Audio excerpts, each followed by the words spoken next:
After cancer, I feel like a connection to God, whatever that is kind of the whole point. Some goodbyes stay with us forever. Just one day after the heartbreaking news of James Van Der Beek's passing, Alfonso Ribeiro shared something deeply personal, something intimate, a moment that now means more than words could ever explain. On February 11th, the world lost James Van Der Beek at just 48 years old. But for Alfonso, he didn't just lose a fellow actor. He lost a brother. He lost a guide. He lost a piece of his heart. The day after James passed, Alfonso took to Instagram. What he posted wasn't glamorous. It wasn't staged. It wasn't Hollywood. It was real. A photo taken just minutes before their final goodbye.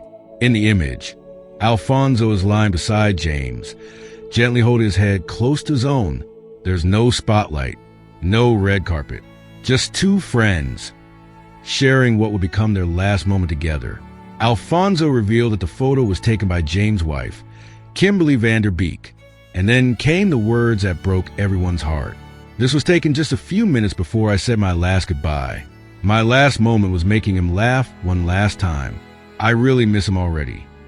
Imagine that, in the middle of pain, in the shadow of goodbye, he chose laughter. He chose love. That final memory wasn't filled with silence. It was filled with a smile. That's who James was. And that's who Alfonso wanted to remember. But the pain didn't stop there. Later that same day, Alfonso revealed something even more personal. He was a godfather of James' daughter, Gwendolyn. His connection to the family wasn't casual. It was sacred. He shared another emotional tribute, calling James his true friend, brother, and life guide.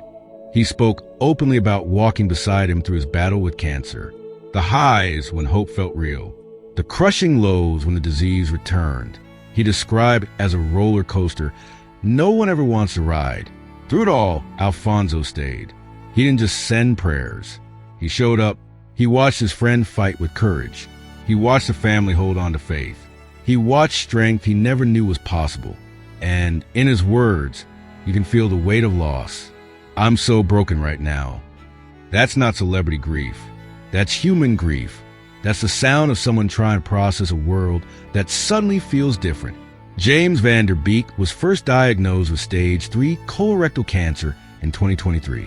It started with minor symptoms, a simple change in bowel movements, something many people might ignore, but he didn't.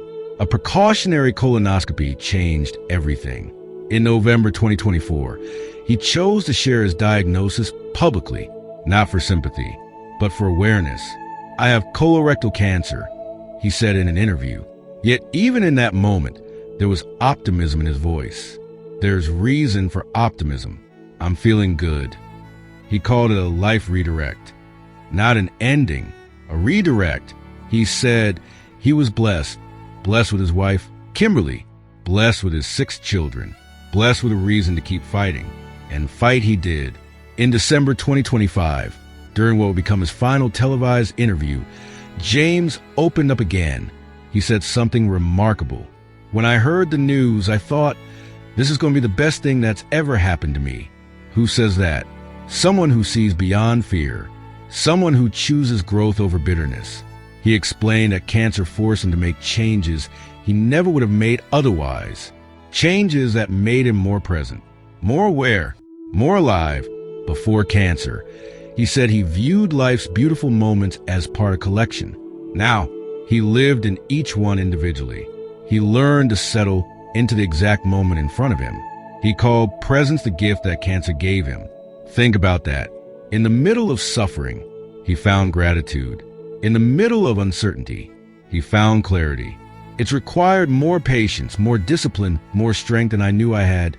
He admitted, I knew I was strong. I didn't know I was this strong. That strength wasn't just physical. It was spiritual. It was emotional.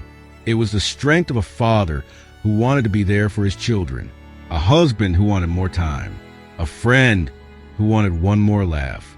And in his final moments, that laugh came, given by Alfonso. One last joke, one last shared smile, one last memory frozen in time.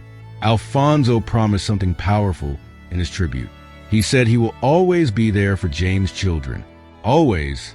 He said being Gwendolyn's god-eyed daddy will forever be one of the most important roles of his life. That's not something you say lightly. That's a promise, a lifelong commitment. He ended his message with words that now echo differently. R.I.P. my brother. RIP. But maybe this isn't just about rest. Maybe this is about legacy. James leaves behind more than film credits and television roles. He leaves behind 6 children who watched their father fight with grace, a wife who stood beside him with unwavering faith, friends who saw courage up close, and millions of fans who grew up watching him on their screens. But beyond the fame, beyond the interviews, beyond the headlines, he leaves behind a lesson. Presence is everything. Time is sacred. Laughter matters, even at the end. And sometimes the most powerful goodbye isn't filled with dramatic speeches. It's filled with a simple moment. 2 friends, a quiet room, a shared laugh, and love. Alfonso Ribeiro's final memory wasn't about loss. It was about connection. And maybe that's the kind of goodbye we all hope for. Not perfect, not painless, but filled with meaning. James Van Der Beek faced his final days with courage, faith, and grace. And in those final days, he reminded the world that even in the face of mortality, life is still beautiful. And sometimes, the smallest moment becomes the one that lasts forever. Rest in peace, James. Your laughter lives on, and so does your light.